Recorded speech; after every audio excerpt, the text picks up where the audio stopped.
on se parle, mais les circonstances ont fait qu'on n'avait jamais fait une soirée tous les deux, côte à côte. Et je trouve que c'est une très belle idée. Je voudrais remercier François d'avoir eu cette idée de nous réunir tous les deux pour parler successivement la même langue sur le sacrifice de la Vendée. Et je vais vous dire pourquoi c'est une soirée historique. Parce que chacun, là où il est, là où il se trouvait, sans se concerter, a fait des percées conceptuelles.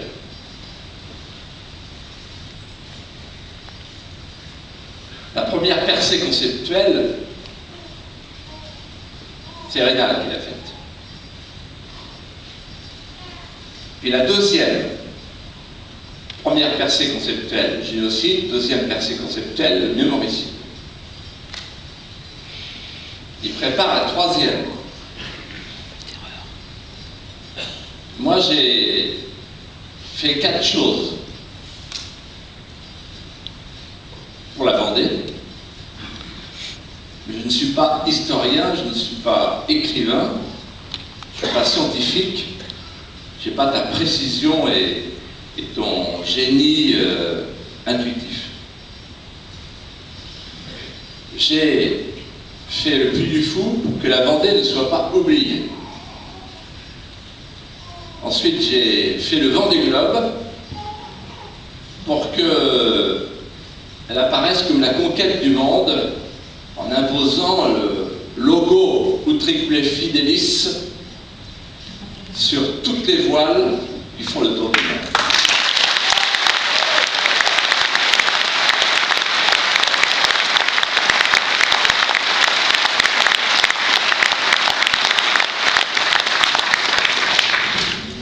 J'ai fait venir Alexandre Solzhenitsyn pour que la Vendée soit reconnue et qu'on la comprenne. Et puis enfin, j'ai écrit ce livre, Charette, qui n'est pas un roman, c'est La vie de Charette qui est un roman, pour que la Vendée, on l'aime. J'ai écrit ce livre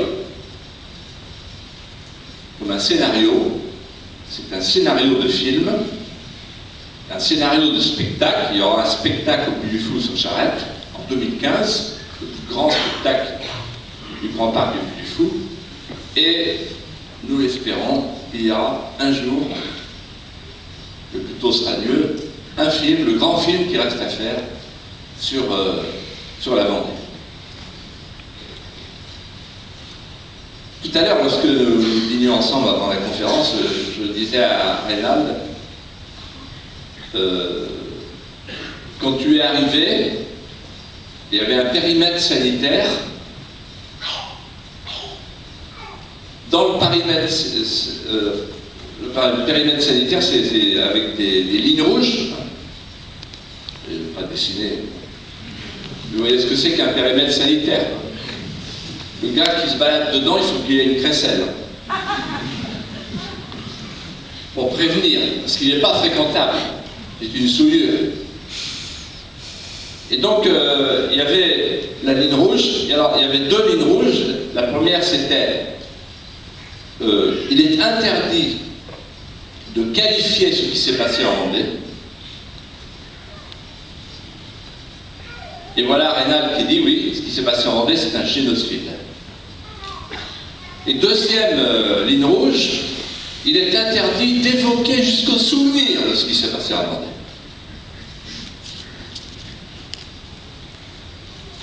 La fameuse phrase de Robespierre, rendons-les responsables du mal que nous leur faisons.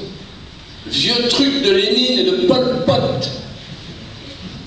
Rendre les Vendéens responsables du mal que la Révolution leur fait.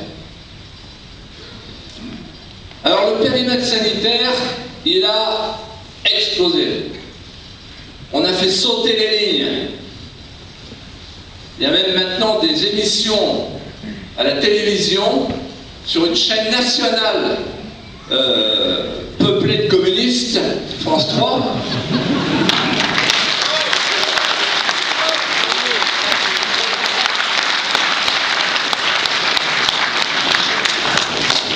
Mais ils sont tellement incultes qu'ils ont laissé passer 2 fois la même émission sur la Vendée.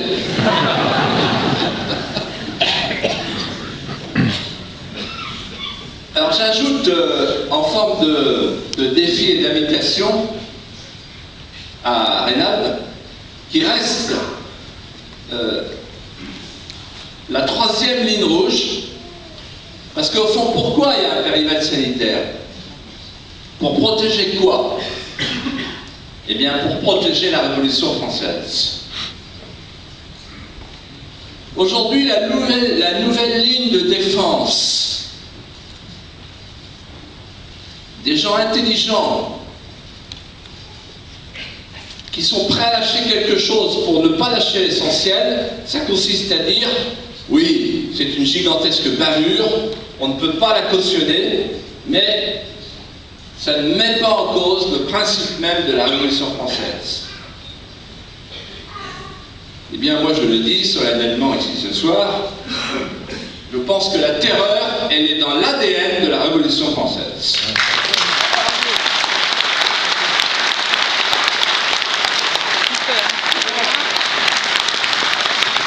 Il faudra que Reynald écrive un grand livre sur la terreur pour expliquer que la terreur n'est pas un dérapage, n'est pas une bavure, mais que, et je vais y revenir dans quelques instants avec Charette, mais que ça vient de très loin.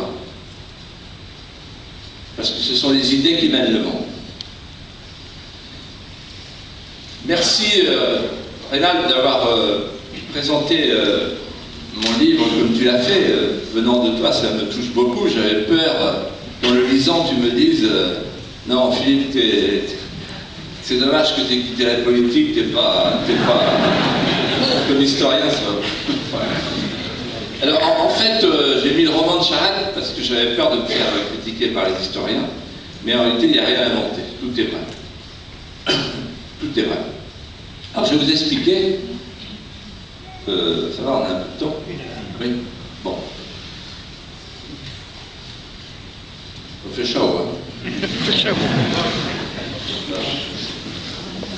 D'abord, je voudrais vous expliquer pourquoi j'ai écrit ce livre. Je l'ai écrit sur une suggestion d'un ami, quelqu'un qui est devenu un ami, quand il est venu en Vendée, passer plusieurs jours chez moi, près du Puy du Fou. Et un matin, après avoir vu la cinécénie, il me dit « Pourquoi vous n'écrivez pas un livre sur Charette pour faire un film ?» Et je lui dis « Ah bon, vous connaissez Charette ?» C'est Alexandre Solzhenitsyn.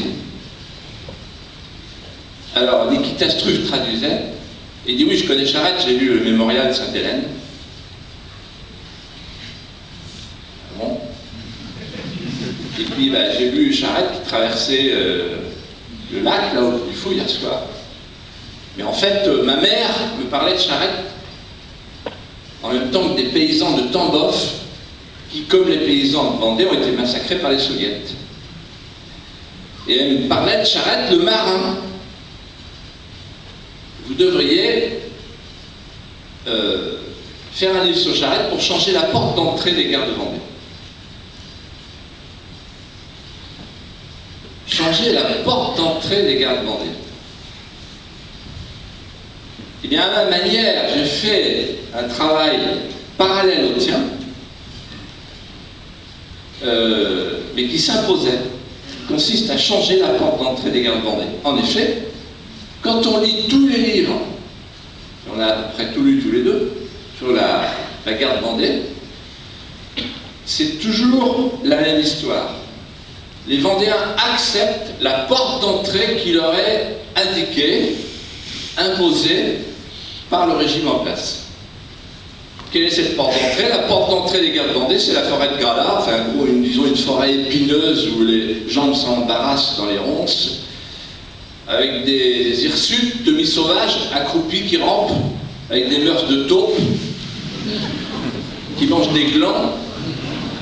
qui vivent sous l'empire de l'obscurantisme, qui sont des retardés, attardés, renfermés, qui ignorent tout des Lumières, qui ne connaissent pas le progrès et qui naturellement sont hostiles aux idées de la Révolution. Donc comment les traiter, ces gens-là? Soit par la pitié, soit par le mépris. Ils sont du mauvais côté de l'histoire. Des retardataires, des rétrogrades. On les voit avec leurs piques, l'armée des piques, un peu ridicule, un peu dérisoire, sympathique, touchant, mais hors du temps. Ils auraient voulu que l'histoire s'arrêtât à leur champ de blé et d'orge. Mais la vie continue. Voilà qu'était la porte d'entrée. Et moi, depuis l'âge de 7-8 ans, quand j'ai vu pour la première fois une petite gravure de charrette marin, je me suis dit, mais la porte d'entrée, c'est pas ça. La porte d'entrée, c'est le port de Brest qui ouvre sur le monde, où le monde a rendez-vous, où l'histoire a rendez-vous, où les mers du monde ont rendez-vous, avec ces citadelles flottantes qui préparent les grandes confrontations. La première marine du monde, avec un officier français, un officier de marine brillant, qui va devenir un héros de la guerre d'Amérique, et qui présentera le bilan suivant lorsqu'il sera fait lieutenant de vaisseau. La liberté américaine, Cincinnati, les Cincinnati, les enfants de ceux qui, comme l'amiral Buor de la Charolière, dont je salue un descendant illustre, ont contribué à libérer l'Amérique, et puis les botanistes, et puis les hydrographes, et puis les cartographes, et les scientifiques, tous ceux qui ont fait faire des progrès à la fin du XVIIIe siècle. Ils étaient embarqués avec La Pérouse, avec Bougainville, avec Charette. Ceux qui ont été les plus proches du progrès matériel vanté par les Lumières, c'était pas les amis des Lumières, c'était les marins de la Marine royale de la France. Et donc l'obscurantisme n'est pas là où on le croit. L'obscurantisme, c'est ceux qui parlent du progrès et qui ne le connaissent pas. Ceux qui ont fait le progrès, ce sont les officiers de la Marine royale de Louis XVI, à la fin du XVIIIe siècle. Alors évidemment, ça change tout, parce que si la porte d'entrée, c'est Brest qui ouvre sur le monde, sur la liberté, la conscience dressée, la liberté de conscience, un continent qui se libère du Nil et toutes les découvertes scientifiques, avec la plus grande expédition dans le monde, celle de la Pérouse, ben ça veut dire que ces officiers, ils connaissent le monde. Ils ont fait le tour du monde avant de venir prendre leurs derniers jours de liberté avant de mener le combat. Et donc, ce ne sont pas des rétrogrades, ce ne sont pas des attardés, ce sont des gens qui connaissent la vie, qui connaissent le monde. Simplement, il y a une seule chose sur laquelle ils ne céderont pas, c'est la foi de leur Père, à laquelle on veut toucher, qu'on veut piétiner, qu'on veut salir. En d'autres termes, ils ont fait le progrès matériel et ils veulent maintenir le progrès moral et spirituel. Parce qu'ils savent que les deux peuvent se déconnecter dans l'histoire et que c'est terrible pour les peuples. Alors Solzhenitsyn m'a dit, changez la porte d'entrée. J'ai mis du temps. J'ai attendu d'avoir un peu de temps. Mon bras droit au Conseil général de la Vendée m'a aidé à prendre du temps. Et donc, voilà. Donc j'ai écrit ce livre. C'est un hommage en fait à l'homme qui a le plus compté pour moi, avec mon père et ma mère qui m'ont donné l'amour de la Vendée. Athanas. Il y a des gens parfois ils me disent, ils m'écrivent, ils me disent c'est incroyable parce qu'ils vous ressemblent. C'est plutôt l'inverse, quoi. Quand il quitte la marine, il dit je m'en vais comme vous avez fait pour le conseil général. Bon, laisse tomber. Donc ce que je vous propose en quelques minutes, vous sentant attentif et impatient, la plupart d'entre vous n'ont pas lu le livre, je vais vous parler d'Athanase. Alors, Athanase, ici à Nantes, c'est important parce qu'on est vraiment, c'est le début et la fin. Couffé, Bretagne, Loire-Atlantique, et la place des agriculteurs. L'histoire de Athanase, c'est l'histoire d'un petit breton mangé de timidité. Il dit lui-même: je n'accepte que la compagnie des grillons dans le cercle exclusif desquels je dessine le cercle de mes amitiés, de mes audaces et de mes bonheurs de timide. Je lève une armée de grillons. Voilà le projet d'Athanase. On le surnomme le hérisson. Il se met en boule, il refuse de traverser la route. Il est un vrai problème pour son père, pour sa mère, pour son frère Louis Marin, qui deviendra fantassin. Et pour Marie-Anne, près de Lyon, la reine du ciel et celle de Bretagne. On parle en famille. Qu'est-ce qu'on fait de Athanase, qui ne parle pas, qui refuse de parler en société? Et quand on va chez les bons amis, les Monti, on dit: parle Athanase, réponds. Augustin, Aymar, il ne veut pas répondre. Il ne parle pas. Alors on l'emmène chez les oratoriens, à Angers, collège brillant, comme Chateaubriand, comme Lascade. Il ne travaille pas. Il veut revenir à Couffé, à la contrée, retrouver ses grillons. Il préfère l'oratorio des grillons que les oratoriens. Pour un timide, c'est logique. Alors, en désespoir de cause, on fait venir le doyen du Parlement de Bretagne, qui est un Charette, le cousin Charette, à la mode de Bretagne. Je ne sais pas si c'est la Bretagne qui l'a mis à la mode ou lui qui a mis la Bretagne à la mode. Mais en tout cas, c'est le cousin. Il est parlementaire. C'est un juge. Alors un juge, ça c'est tout les juges. Hein. Ça se trompe jamais, c'est bien. Donc un juge, ça donne des bons conseils à la famille. Hein. Et le conseil qui est donné par le doyen, c'est faut tenter le tout pour le tout. Je veux obtenir une lettre de nomination, l'école prestigieuse, les gardes-marines. Gardes-marines, l'école des gardes-marines. C'est-à-dire l'école qui prépare les amiraux de la première marine du monde. C'est par cette école que sont passés La Pérouse, Bougainville, Kerguelen, Suffren, Abeau-de-Piquet, etc. Alors on confie Athanase au doyen, au juge, là, qui l'emmène à Brest. Il arrive à Brest, tout est gris, comme maintenant. Les toits sont gris, la mer est grise, le temps est gris. Ça brunasse, on dit c'est le baptême de crachin, vous allez devenir brestois.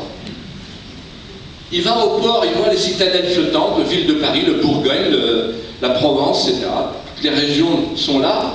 La mer du Ponant, la mer du Levant. On sent qu'il y a une urgence, la revanche de la guerre de 7 ans. Et là, l'oncle, il lui dit: Athanase, fais pas cette tête, t'es décomposé. Mais est-ce que tu te rends compte que tu vas devenir une fierté pour la famille? Tes parents, ils méritent bien ça quand même. Tu vas rentrer dans le grand corps. Le grand corps, la marine royale. Tu vas porter l'uniforme rouge. Tu vas vivre sur un pied de bravoure. Et tu arrives, Athanase, au bon moment. Au bon moment. C'est-à-dire c'est le moment où l'histoire, le monde et la France au rendez-vous. Il va falloir laver l'honneur du pavillon national. Et les prendre au collet là-bas, sur les falaises de Craie, la perfide Albion. Tu vas être officier français et prendre la revanche. C'est toi qui vas lever le pavillon. Toi et ta génération, tu arrives maintenant. Ça aurait pu arriver au moment de la guerre de 7 ans, tu partais avec une défaite, tu arrives avant la victoire. Donc Athanase arrive, et il arrive d'abord chez sa logeuse, Madame Dubois. Ils sont 30. Et il enjambe les chats, les gros chats, de haute loucherie. On dit c'est des Siamois, c'est normal, c'est la rue de Siam. La rue de Siam s'appelait la rue Saint-Pierre, et les plénipotentiaires du royaume de Siam sont venus voir Louis XIV, un siècle plus tôt. Ils ont débarqué dans la rade de Brest, ils ont remonté la rue Saint-Pierre, et avec des présents qui étaient des chats siamois, normal pour des siamois, des énormes chats et des guerriers. Des guerriers corsaires qui se rémunèrent à la prise avec les rats. Et donc elle dit, nous, à Brest, on a 2 craintes. La première, c'est les incursions des Anglais dans la rade, et la deuxième, c'est l'invasion des rats.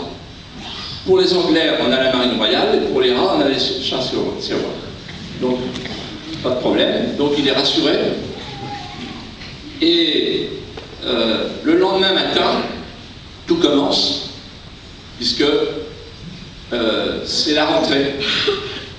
On est en avril 1779. Il est né en 1763, donc il a 7 ans. Et là, il y a des lettres alphabétiques. C'est, à côté, il y a Chateaubriand. Il se retourne, il y a M. Montcalm, donc c'est quand même des noms. À côté de lui, il y a Bastereau, Bobril, Bayard. Donc il se dit c'est un vrai mausolée de la survivance. La rencontre de Aigues-Mortes, Rocroi et les Saintes. Il voit que tous les élèves se connaissent. Ils sont tous les enfants du corps, en fait. C'est-à-dire qu'ils sont en fait marins de père en fils. Et donc, lui, il connaît personne.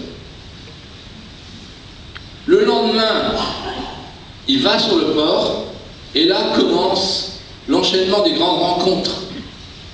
Il va rencontrer Guichen, il va se présenter à Guichen, dont son père disait toujours « Ah, on devrait écouter Guichen ». Et puis ensuite, la Motte Piquet avec sa minerve d'argent et son bras fracassé, pris dans une écharpe aux armes de la France. Et puis Suffren avec la coque affaissée, la tête, son visage de boucher anglais. Et tous les autres. L'amiral Bucquoidic, les Cordons Rouges, les Croix de Saint-Louis, les hommes au sang salé, laissez passer les hommes au sang salé. Tous les héros et les futurs héros de la guerre d'Amérique. Les études sont sérieuses, trop théoriques, selon les officiers, qui se plaignent. On ne veut pas faire des officiers savants, on veut faire des officiers servants. Bientôt, on fera des officiers en chambre qui ne connaissent pas la mer. Alors, quand Charette arrive pour la première fois, pour l'épreuve du feu, c'était à la première étreinte de la mer, il rencontre Mathurin-Goisec, qui sort une cage à écureuil, qui la met sur le pont, qui sort l'écureuil, hop, l'écureuil s'en va. Qu'est-ce que fait un écureuil quand il est en liberté sur un bateau, un 3-mâts, je vous le donne en mille, il monte. Il monte dans un mât, comme il y a plusieurs mâts, il saute d'un mât à un autre mât, donc pour l'attraper, il faut au moins 2 jours. Et tout le jeu de Mathurin-Goisec, c'est de mettre à l'épreuve, évidemment, les jeunes matelots, les gardes marines, pour justement en faire des gabiers. Problème, Charette, dans une enfléchure, tombe par terre, il lance le renard. Lancer le renard, vous voyez ce que c'est. Et donc il est conduit chez le médecin-chef Robillard, qui écrit sur le journal de bord, et ça c'est définitif. François Athanase Charette de la Contrie, complexion délicate, inapte aux fatigues de la mer et de la guerre. Donc là, il n'y a qu'une solution, il faut le renvoyer à ses parents. On consulte à nouveau le doyen du Parlement de Bretagne qui dit ça c'est pas possible, c'est la honte. Alors le doyen va voir les marins pêcheurs de la rade.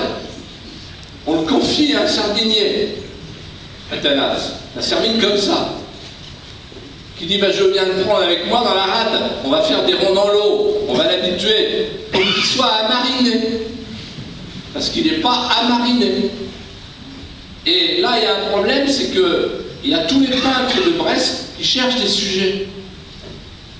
Il est là en uniforme sur un bateau avec un sardinier, et paf, il se fait croquer. Et quand il arrive un soir, il y a Lascasse qui dit « Ah, voilà le marin de gravure !» Et tout le monde éclate de rire. Charette, le marin de gravure. Alors il lutte contre lui-même. Il sent qu'il coule. Et puis, l'amiral Hector, qui commande le port de Brest, le convoque et lui dit « Ça va, le petit hérisson ?» Il dit « Ah, vous me reconnaissez ?» Évidemment, tu es venu chez moi à Saint-Georges-de-Montaigu de nombreuses fois avec ta famille, bien sûr, je te reconnais. Tes parents m'ont demandé de veiller sur toi. Mais tu sais, veiller sur toi, ça veut dire que je vais te... Il faut que tu plonges maintenant, il faut que tu y ailles, il faut que tu nages, il faut que tu sois mariné, donc je te confie à Rochechouart, tu verras, il est très sympathique, très humain. Embarquement demain. Premier embarquement, au bout de 3 semaines, il est malade. Il a des symptômes, la fièvre des mers, ou le mal de Siam, on ne sait pas. Il est débarqué à terre, il part à l'hôpital de Brest. Alors à l'hôpital, pour les officiers de marine et pour les gardes marines, il y a 3 salles, et tout le monde sait ce que ça veut dire. Il y a la salle Saint-Jacques, où on peut s'en sortir. On est confié à un chirurgien qui est en même temps cuisinier et coiffeur, assez correct comme gars. Ensuite, il y a la salle Saint-Georges pour les vénériens, où on soigne avec un chocolat pur, cacao pur de Brest, que les femmes aiment beaucoup, les rhumes de caleçon des hommes, sans que les femmes s'en aperçoivent. Et il y a la salle Saint-Claude, où là, vous êtes accueillis par l'aumônier. Donc là, il est affecté à la salle Saint-Jacques, donc il est plutôt content. Il va être sauvé par les herbes de Madame Dubois, sa logeuse. Et dès qu'il est d'aplomb, Hector le reconvoque et lui dit « Bon, maintenant, redépart ». Et là, c'est beaucoup plus sérieux. C'est pour 1 an. C'est le début de la guerre d'Amérique. Et au bout de 3 mois, à peu près, Robillard, il a les dents qui bougent, les poumons qui sont pris, les symptômes de scorbut. Et là, c'est très grave. Débarqué, salle Saint-Claude. L'aumônier lui dit « Asseyez-vous, jeune homme, on va parler du monde d'après la marine. » Et donc, il se prépare. Comme il est timide, il ne dit rien. L'autre croit qu'il est content de partir pour un départ définitif. Madame Dubois arrive, elle lui donne de la grenadine, parce que c'est la victoire de la grenade de l'amiral d'Estaing. Et elle lui donne comme ça de la grenadine, on allait boire ça. Et ça le guérit. Parce que la grenadine a le même effet que le citron pour le scorbut. Elle ne le sait pas, elle ne le saura jamais, elle est morte depuis. Mais lui, il est sauvé. Il ne sait pas pourquoi. Et voilà, il se retrouve sur la rade. Et cette fois-ci, l'amiral Hector lui dit « Bon, maintenant, il va falloir t'amariner une fois pour toutes. Je te confie demain l'écureuil, un cotre, un cutter, avec 30 hommes. » L'histoire que je vais vous raconter, elle est dans le mémorial de Sainte-Hélène. Elle a été racontée par Lascaz à Napoléon. Elle est incroyable.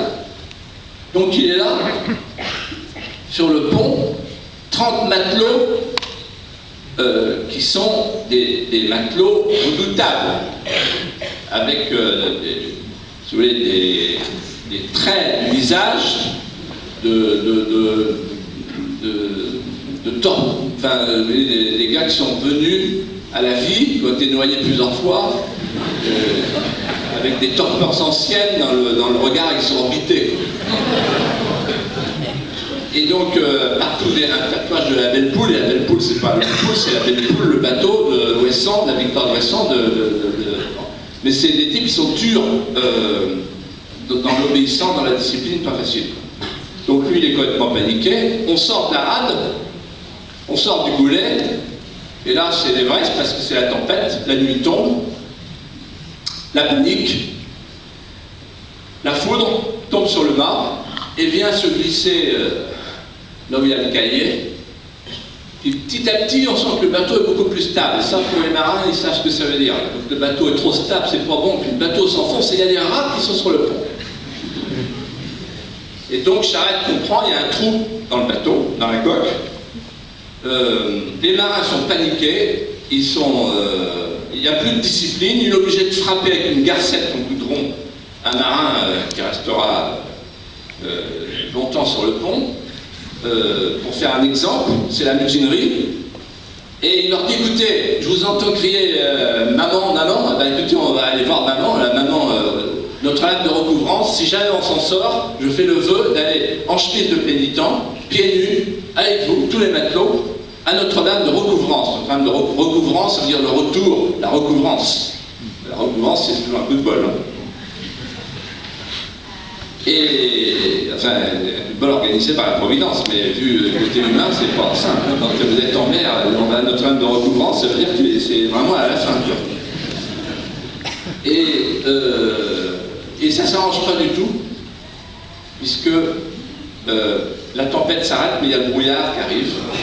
Alors, on passe entre les écueils, il y a Modène, qui voit Molène, voit sa peine, qui voit Ouessant, voit son sang. On passe devant la belle des Trépassés, avec le nom, c'est formidable. Hein. Et il y a des porcs épiques partout. Donc normalement, de mémoire de marin, quand vous cassez votre pas, vous êtes dans cette situation-là, impossible de s'en sortir.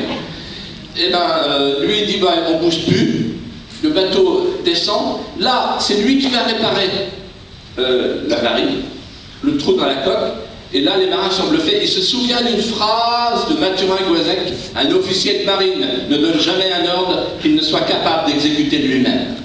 Et donc, il bluffe les matelots, le bateau est quasiment sauvé, et au petit matin, il entend une cloche. Il voit un maître de barque, et il dit, on est où? Il dit, vous êtes dans les Landes, la rivière. Quoi? Oui, à Landerneau. Ah bon, sous le pont de Rohan. Ouais, et la cloche, c'est quoi? Ben, Saint-Thomas. Ah bon, Saint-Thomas d'Aquin? Non, Saint-Thomas, l'autre. Ah bon, parce qu'il y en a un autre? Oui, un Anglais. Oh là là, on est sauvé par un Anglais? Oui, oui, mais non, s'il est un Anglais bien, Becket, il s'est révolté contre le roi d'Angleterre, donc c'est un Anglais bien. Et donc, un réfractaire. Et donc, voilà, et il est sauvé. Et là, il se passe une chose extraordinaire, écoutez bien, mesdames, mesdemoiselles, messieurs, tout bascule. Ça peut vous arriver, les jeunes. Le petit garçon timide arrive sur la rade, son nom ricoche sur tous les murs de toutes les maisons de la rue des Sept Saints, de la rue de Siam, etc. Et il comprend très vite qu'en fait, il y a un malentendu, et que son nom circule, et on l'appelle l'écureuil, et tout le monde l'invite. Alors vous avez toutes les dames d'un certain âge, au regard de braise, en monopause mystique, qui dit, oh, il paraît qu'il est extraordinaire, il est beau, c'est vrai, Charette, il est bon. Et tout le monde l'invite. Et alors, une fois qu'on est assis, c'est, alors, racontez, il paraît que vous êtes un héros, vous avez sauvé votre bateau, l'écureuil. Et Charette se dit, mais ça c'est mon double, c'est pas moi. Et là s'installe un malentendu entre Athanase et son double.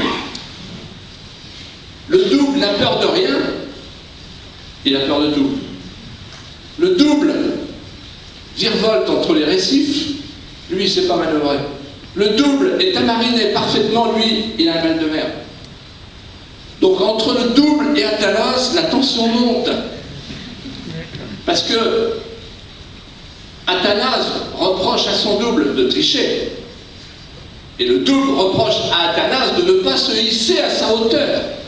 Un des deux va gagner, c'est le double qui va gagner parce que Charette, qui n'est pas bête, se dit c'est quand même avantageux socialement de ressembler à mon double. Et donc en fait il invite l'écureuil à se glisser à la place du hérisson, à faire place nette, et à partir de cet instant, Charette prend confiance en lui. L'amiral Hector le convoque, lui dit alors, l'écureuil, magnifique, magnifique Athanase. On parle de vous. Hier soir, je mangeais au Bigorneau, on parlait de tout. À la Belle Poule, la poule oppose était baptisée en Belle Poule, il y avait les noms de victoire, on parle de vous, etc. Voilà, eh bien, vous allez avoir votre première épreuve du feu avec la mode piquée. Il lui présente la mode piquée. Et alors, la mode piquée, il a un physique un peu ingrat parce qu'il a la joue dépouillée par un coup de canon, une bataille précédente. Et il a pris un coup de canon dans le chapeau qui lui a piqué la motte. Et d'ailleurs, son nom, son vrai nom, c'est Piquet de la Motte, c'est devenu son surnom. La motte Piquet, c'est pour lui une grande épreuve, puisque c'est le convoi de Saint-Eustache, la guerre de prise. Et donc, Charette part pour le convoi de Saint-Eustache pour intercepter un convoi de l'amiral Rodney, qui a été piller une île dans les îles du Vent, l'île de Saint-Eustache. Charette s'illustre. Alors là, il y a tout, il y a l'abordage et tout. Donc c'est vraiment sa première épreuve, sa première bataille, premier corps à corps. Et on lui dit, tu te rends compte, tu t'es battu pour ta première bataille contre l'amiral Rodney, la terreur des mers. On lui donne 50 louis, c'est sa première prime, il va la dépenser dans les eaux du port, avec ses amis de la rue de Siam, garde marine. Et là, c'est son premier succès. Et après ce premier succès, embarquement pour la bataille des Saintes. Une mer glorieuse, un grand concours de capitaines, tout le monde est là. 2200 bouches à feu du côté français, 2600 bouches à feu du côté anglais. La nuit qui répand le fer, le feu dans les chairs palpitantes, tout le monde glisse sur les ponts dans des mares de sang. C'est la bataille en ligne, et Charette a une mission, il est répétiteur, c'est-à-dire qu'il est à la tête d'une frégate répétitrice qui est chargée de répéter les signaux de celui qui commande, qui est l'amiral de Grasse, sur le ville de Paris. S'il rate un seul signal, c'est la fin. Donc il est très attentif et il est tellement rapide, agile, que le commandant Daché lui dit « Allez voir ce bateau là-bas, dites-lui de faire demi-tour pour aller prévenir Bougainville, etc. » Il va le voir, il tombe sur la Pérouse, qui se souviendra toujours de ce jeune garde-marine qui lui parle avec respect, mais avec la précision et le courage nécessaire pour être compris immédiatement. Et puis il fixe l'amiral de Grasse, et là, tu montreras ma tête au peuple, elle en vaut la peine.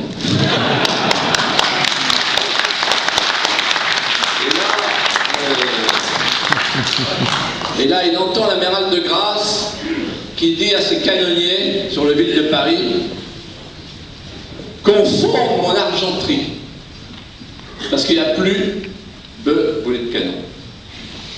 Et donc les canonniers vont terminer la bataille avec en tirant sur les Anglais à balles d'argent.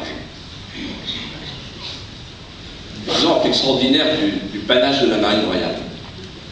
Charette revient, Et sur le retour, il comprend que son comportement a été retenu. Un petit tour en mer du Nord, sur les Gabarres, pour aller chercher les mâts russes, puis les îles du Vent, la Martinique, le nouveau commandement, là aussi héroïque, impeccable, et puis arrive 1787, il a 24 ans, et à 24 ans il apprend qu'il est nommé, promu au mérite, lieutenant de vaisseau. À l'époque, on n'est pas promu au mérite, c'est à l'ancienneté, il faut 15 ans pour être promu lieutenant de vaisseau. Vous comptez les années, 1779, arrivé à Brest, 1787, 8 ans après, lieutenant de vaisseau. Il n'y a pas d'autre exemple. Vous pouvez chercher Suffren, vous pouvez chercher Kerguelen, tous, Duquesne, etc., Guichin, il n'y a pas d'autre exemple. J'ai demandé au professeur Étienne Taimit, hélas décédé, et il m'a dit, mais écoutez, c'est pas pour rien qu'il est dans mon dictionnaire des marins français. C'est même le seul qui ne soit pas amiral qui y est, tout simplement parce qu'il a été effectivement promu en mérite, et voilà ses notes. L'appréciation est incroyable. Alors, il va falloir lui remettre son galon, tressé d'or, à l'hôtel de la marine, c'est l'amiral Hector qui procède. On lui donne son épée, son sabre plutôt, sur laquelle il est écrit « Je ne cède jamais ». Et là, on va lui demander de trousser un compliment, improvisé, il le fait. Mon âme est à Dieu, ma vie est au roi, mon cœur est aux dames, seul mon honneur est à moi. On affecte. Il n'a pas le temps d'écouter les applaudissements, il est affecté immédiatement en Méditerranée, parce que les périls se sont déplacés. Le péril, ce n'est plus dans l'Atlantique, le péril, c'est dans la Méditerranée, parce qu'il y a les convoitises russes de la Sémiramis du Nord. Dans la Méditerranée ottomane, il y a le déclin de l'Empire ottoman et il y a la révolte des Grecs. Donc il va aller se battre contre les barbaresques, les Chébèques. Il va apprendre à connaître ce que c'est que le djihad de la mer, quand les Chébèques ont pour mission de pêcher les infidèles, qui sont ensuite rançonnés ou réduits en esclavage, quand ils ne sont pas tués, le djihad de la mer, pour gagner le paradis dans l'islam. Et ensuite, il va à Malte, et puis là, on lui donne un ordre qu'il ne peut pas appliquer.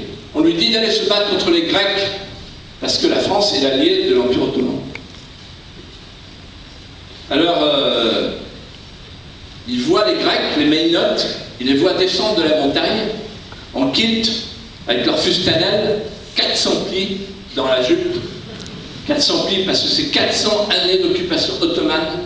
Dans la main, une cicatrice, la lame du couteau, fidélité au chef, le sang qui coule.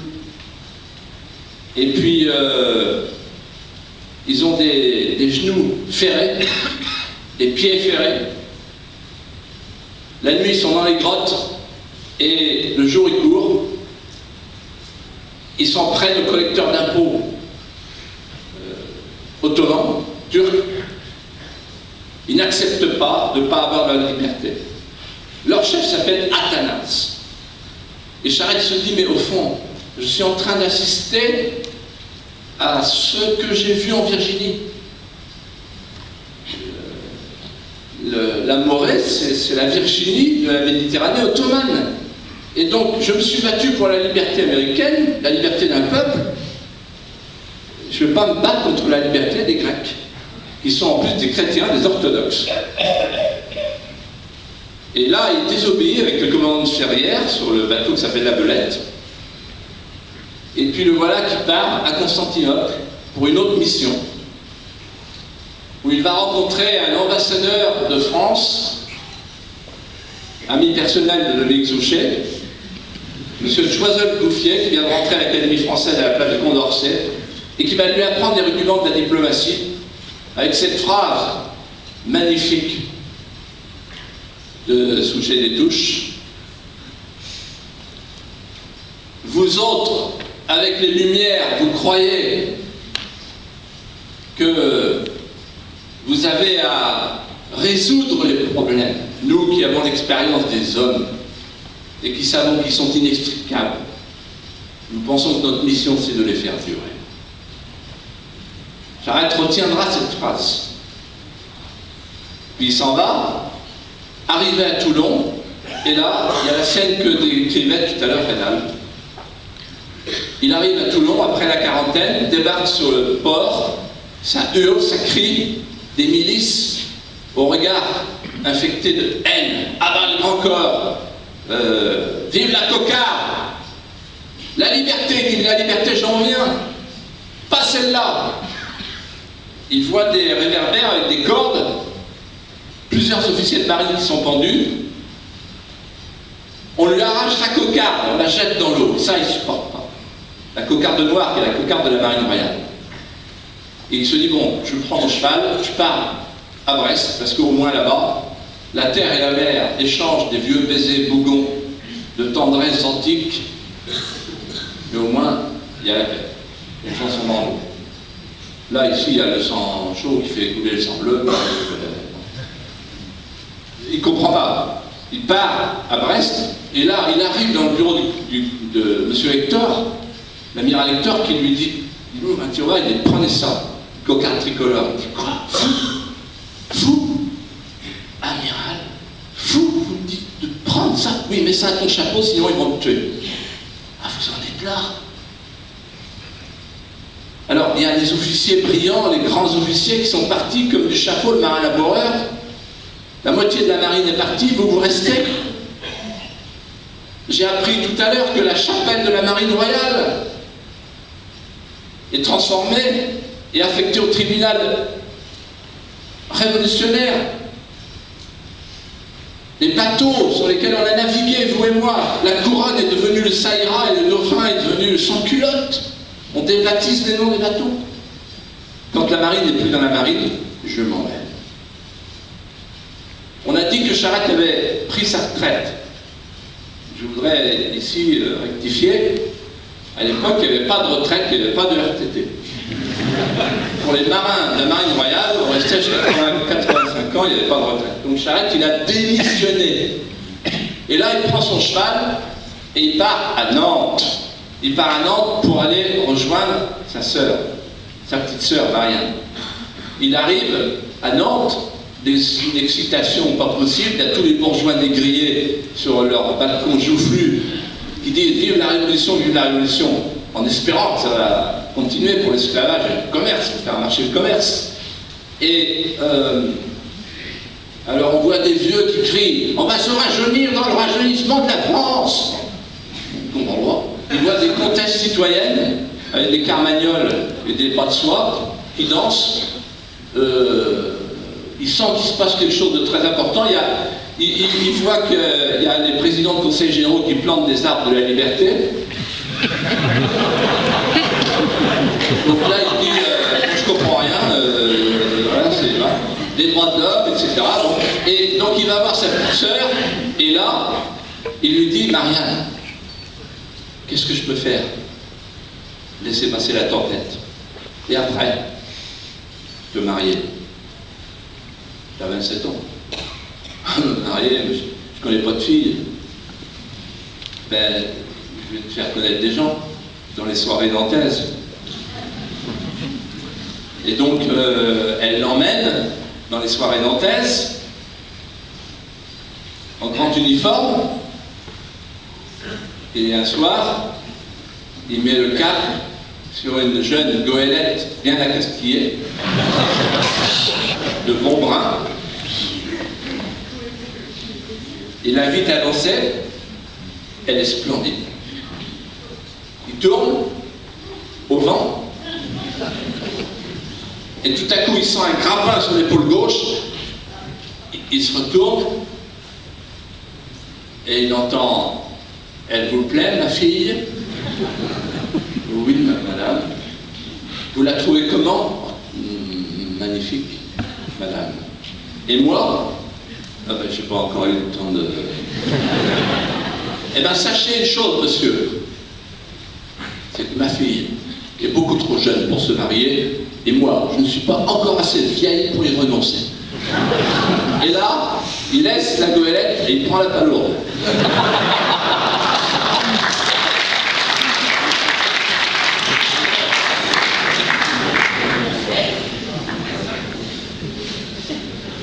Et ça se passe mal. Pourquoi? Parce que elle est veuve et toute sa famille donne dans les idées nouvelles. C'est une famille d'hommes de loi. Alors il y a le procureur syndic qui a été le témoin à leur mariage, qui s'appelle Boursier, procureur syndic à Châlons. Retenez ce nom-là, on en reparlait. Il y a le juge de paix Luminet, etc. Tout le monde est... Quand il y a trop de juristes dans une famille, il faut toujours penser à la phrase de Royer-Collard, les révolutions commencent toujours avec les juristes et se terminent toujours sans eux. Donc, et alors, au premier dîner, il entend derrière lui un gars qui va devenir conventionnel, professeur de médecine à Montpellier, qui est revenu ensuite à Nantes, Lefebvre, et qui était considéré comme l'esprit supérieur de la loi inférieure. Et cet esprit supérieur, il entend qu'il dit « Ah, le petit cadet de marine ». C'est comme ça qu'on traite les officiers du corps. Le cadet de marine, lui, le Cincinnati, le vainqueur de la guerre d'Amérique, cadet de marine. Alors après la soirée, il dit à sa femme, il dit « Bon, Angélique, c'est bon, j'ai mon compte. Je préfère, moi, aller, je vais acheter un chien, un griffon, vendéen, et puis je vais aller à la chasse, au lac de Grandlieu, dans ta propriété à la Fonte-Close. Ça me va très bien, la Fonte-Close, moi. Et puis, voilà, ma vie est finie. J'ai vu beaucoup de choses dans ma vie, j'ai participé à beaucoup d'événements, mais là, je peux pas. Je peux pas, là, tu m'as fait dîner avec des bourgeois négriers, on a parlé de leur cheptel toute la soirée, tu te rends compte? Moi, j'ai... Parce que lui, n'a fait que pratiquer depuis son enfance dans une famille catholique et aux îles, parce que la marine royale ne lésine pas avec l'esclavage. Les marins n'aiment pas du tout l'esclavage. Et ils pratiquent la révolution paulinienne, il n'y a plus ni juifs, ni grecs, ni hommes, ni femmes, ni esclaves, ni hommes libres. Nous sommes tous un dans le Christ Jésus. Et donc, j'arrête, la bourgeoisie négrière des Lumières de Nantes, parce que c'est les mêmes, qui chantent et qui plantent des arbres de la liberté pour la Révolution, il dit c'est pas ma vie. Il part à la Fonte-Close et là, sa vie est finie. On est en 1790 et c'est les veillées, les baptêmes, l'amenage, il gère le domaine, il va de ferme en ferme, les baptêmes, les noces. Tous les soirs à la veillée, on lui dit alors amiral, raconte. La chaise à pique, Boston, raconte. Il raconte les Grecs, etc. Et puis, allez, on arrive à la fin. Et là, la deuxième vie va commencer, tout simplement parce que il ne veut pas entendre parler du grondement des campagnes. Il rencontre son curé qui baptise son enfant qui va mourir et qui lui dit « Tu comprends, Athanase, on veut nous faire jurer sur la Constitution. Le serment cynique, je ne prêterai pas le serment cynique. Et je vais te dire pourquoi. Et il faut le dire à tout le monde. Si j'avais 2 armes, je serais prêt à en risquer une. Mais je n'en ai qu'une et je ne veux pas la risquer. » Et puis arrive le moment où on entend du bruit, c'est la nuit. Marianne dit, ça y est, ils arrivent. Il se met sous son lit. On tambourine à la porte. J'arrête. On tire la botte. On dit, c'est pas une botte qu'on veut, c'est la tête. Et il y a ce fameux dialogue que tout le monde connaît. J'arrête dit, vous êtes des gens d'ouvrage, pas des gens de guerre. Nous sommes prêts à lâcher notre ouvrage pour faire la guerre, avec des bâtons contre des canons, oui, avec des bâtons durcis au feu. Ce qu'il nous faut, c'est un chef, vous. Il dit, vous savez, je sais, dans la marine, on dit, un homme qui tombe à l'eau dans la mer glacée, c'est 3 minutes. Et donc il part. Et il se retourne vers la maison, il met en place la musique, et derrière la musique, aux refrains écorchés, s'étirent les chenilles grouillantes de l'infortune. Ce n'est pas la pauvreté, ni l'envie, ni la faim, ni même l'espoir qui ont jeté sur les routes de Vendée ces humbles chefs de famille. C'est une insondable détresse. On ne sait pas où on va, il n'y a pas de but de guerre. Le ciel s'est déchiré, le monde a basculé, la foudre est tombée, on part foudroyé. Alors, jaillit, sorti des entrailles de la terre, jaillit du sillon, la sommation vitale d'un petit peuple. Quitte le pignon de la ferme, parce que les nouvelles autorités ont touché la maison en son cœur. Là où repose en paix, sous la poutre maîtresse, la petite demeure invisible, immémoriale, inviolable, où se noue la coutume, la parole, les visages oubliés, là où se loge un trésor sacré, plus sacré encore que la vie, les croyances ancestrales, aujourd'hui culbutées, piétinées, souillées, plutôt la mort que la souillure. Et c'est ainsi qu'on voit face à face les gourdes armoriées des officiers d'Ancien Régime et la vraie noblesse paysanne avec les vessies de Gorée dont on fait des veuses et qui envoie la musique de Robert Brousse pour la liberté des Vendéens. La suite, vous la connaissez. C'est la guerre, la pêche à la bouteille. Charette dit, il ne s'agit pas de gagner la guerre, il faut la faire durer. Et pour la faire durer, on va leur faire quitter les routes royales et on va leur mettre le museau dans la bouteille. Comme aurait fait la voie de Piquet, comme aurait fait Suffren. Le museau dans la bouteille. Les Évives sont des herses. On va musser la tête, on les égorge et ils ne reviendront plus. Et ils vont se lasser. Effectivement, ils se lassent, puisqu'à un moment donné, ils proposent le traité de la Jaunette. Et là, je voudrais dire quelque chose de très important. J'espère qu'on ne va pas le couperet ne va pas tomber. Le gars qui loue la salle, qui dit « Monsieur, c'est terminé ». Non, je voudrais vous dire quelque chose de très important, parce que j'ai beaucoup travaillé là-dessus. À la Jaunette, il dit à Ruel, le négociateur, voilà, moi les conditions, elles sont les suivantes. Liberté du culte rétablie, mais ça ne suffit pas. Je veux que mon armée soit érigée en garde territoriale. Je veux que le camp de Belleville soit érigé en coordination. Et enfin, je veux que votre responsabilité soit acceptée pour une réparation, non pas pour apporter de l'argent, on s'en fout, mais pour que la responsabilité de la République soit pleine et entière dans l'histoire. Il y a eu extermination à Vendée, et enfin, et surtout, la fameuse clause secrète, je veux le petit roi. Pourquoi? Parce que si j'ai le petit roi, je ferai de ce corps de nation un petit royaume, qui sera le début de la reconquête. Parce que je ne crois pas qu'on puisse en France faire durer la liberté du culte si elle n'est pas protégée par un cadre politique. Et donc, c'est la raison pour laquelle il demande le petit roi. On lui promet le petit roi, c'est pour ça qu'il signe le traité de la Jaunette. Et naturellement, il apprend que le petit roi est empoisonné, donc il repart sur son cheval. Et puis c'est la fin. C'est la fin parce que ces soldats le quittent, le clergé le trahit, indulgence plénière fournie par Hoche pour acheter une nouvelle soutane, ça marche toujours comme ça. Le roi, la monarchie le trahit, ils ne viennent pas le chercher, ils ne viennent pas le secourir, et la République l'a trahi. Et maintenant ce sont ses proches. Son numéro 2, son bras droit, va parler avec le général Gratien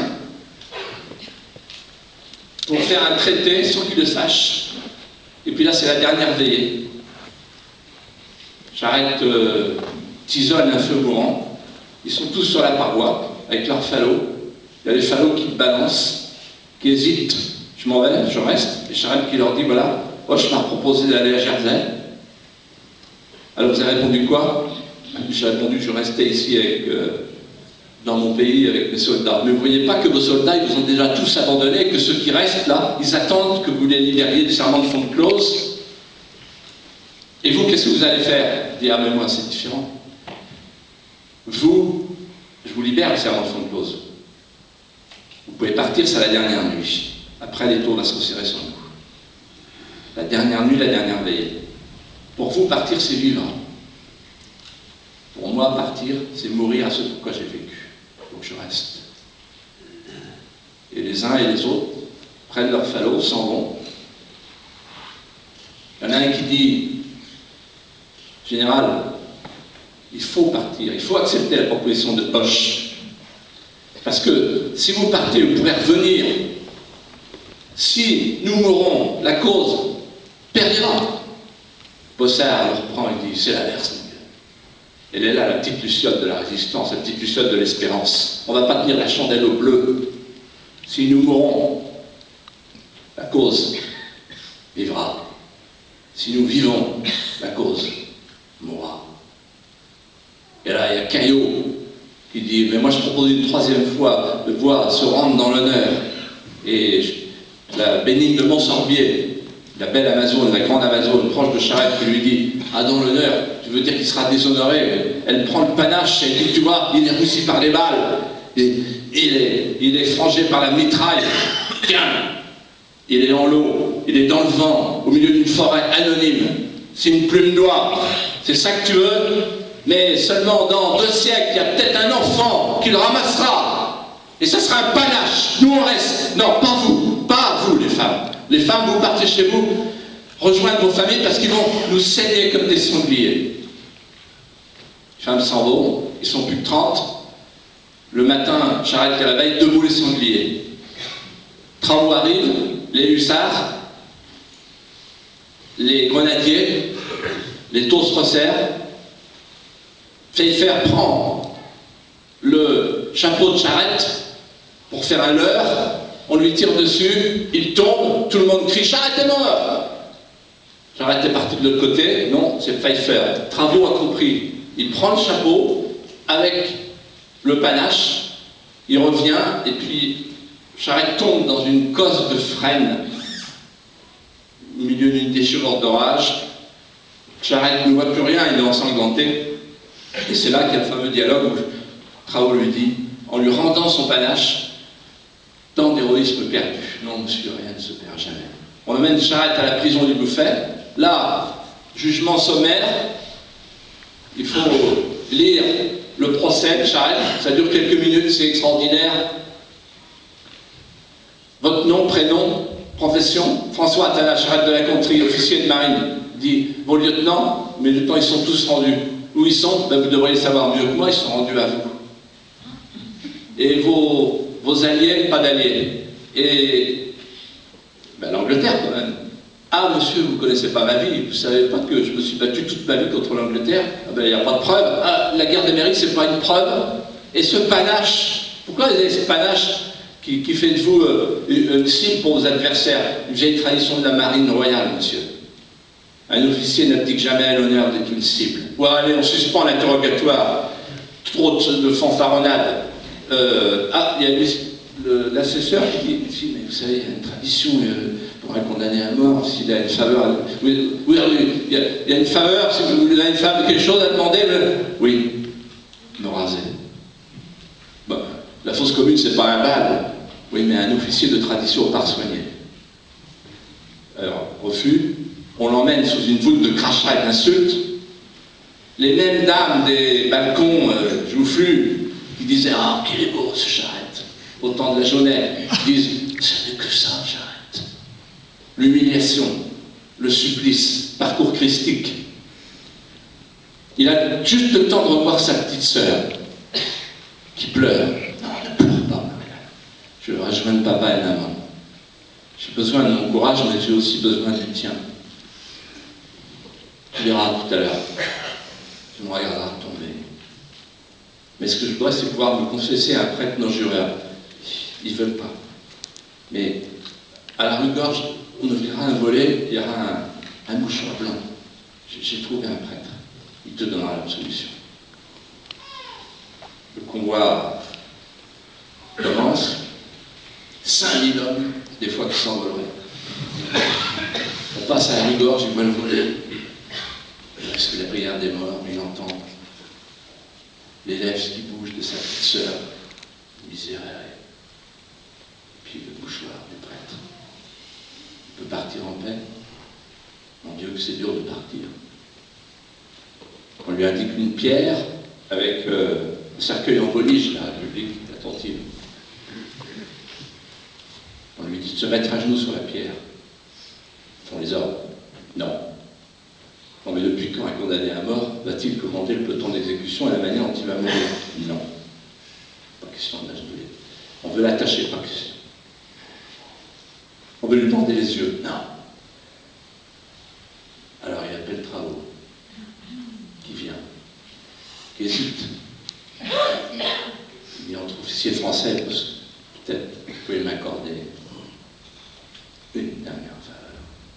Laquelle? Je voudrais diriger le feu moi-même. C'est impossible. Il hésite, il recule, et il se dit, je ne peux pas faire ça, je ne peux pas non pas. Il fait signe au peloton, vous attendez. Oui. Et il entend Charette qui dit, vous tirez lorsque je vous ferai signe. Il prend son bras et c'est là qu'il faut tirer, c'est là qu'il faut viser, c'est là qu'on frappe à moi. Vous allez avoir une belle journée. Le soleil lèche les toits d'ardoise. Silence. Crépitement du feu. Corps tombe en avant. En arrière. La jambe droite fléchie. Le coude